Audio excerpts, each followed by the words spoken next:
अंग्रेजों ने एक कानून बनाया सन 1860 में इस देश में। उस कानून का नाम रखा है Indian income tax act. Hindustan के इतिहास में मैंने बहुत ढूंढा, कोई एक राजा ऐसा नहीं मिला जिसने कभी इनकम पर टैक्स लगाया। इस देश में तो ऐसे राजा हुए जो कहा करते थे कि इनकम को कभी भी टैक्स मत लगाओ, टैक्स लगाना है तो खर्चे पर लगाओ। एक महान व्यक्ति हुए इस देश में जिनका नाम था आचार्य चाणक्य। उनका कहना था कि जिस राज्य की प्रजा पर कर ज्यादा होता है वो राज्य भिखारी होता है। वो कहते थे कर लगा के राजा के हाथ में ज्यादा पैसा देना बहुत बड़े खतरे को निमंत्रण देना है। राजा का दिमाग कब खराब हो जाए और कब आपके दिए गए कर को वो बर्बाद करना शुरू कर दे, आप क्या करेंगे?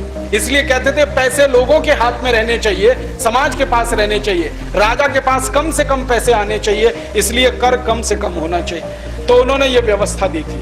परिणाम जानते हैं क्या हुआ? जितने साल चाणक्य इस देश के प्रधानमंत्री रहे, भारत दुनिया में सोने की चिड़िया जैसा देश था।